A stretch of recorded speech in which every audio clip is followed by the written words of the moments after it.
Ce n'est pas une traditionnelle partie de pêche qui se joue actuellement dans cette rivière aumarnaise, mais 6 agents de l'Office français de la biodiversité qui vadrouillent dans le Rognon. Chaque année, en juin, une pêche électrique est organisée sur cette parcelle. Son but, suivre l'état écologique du cours d'eau.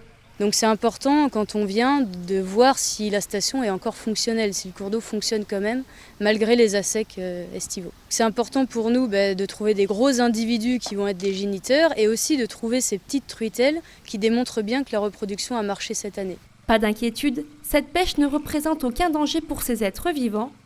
Dans l'eau, les agents progressent donc lentement à la recherche de truites et de truitelles, mais également d'autres individus de diverses espèces. Après cette étape, les poissons sont étudiés au bord de la rivière avant d'être remis à l'eau. Voilà.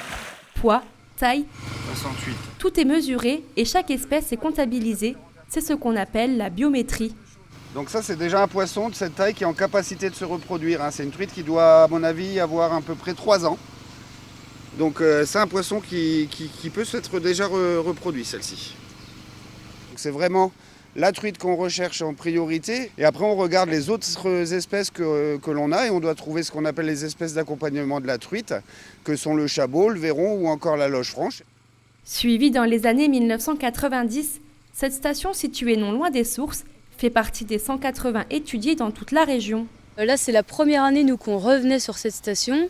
Donc, ce qu'on fait après, en rentrant là au bureau cet été à l'automne, c'est qu'on regarde par rapport à toute la chronique de données qu'on a, qui est quand même assez longue, on regarde un petit peu si les résultats sont cohérents avec tout ce qu'on a.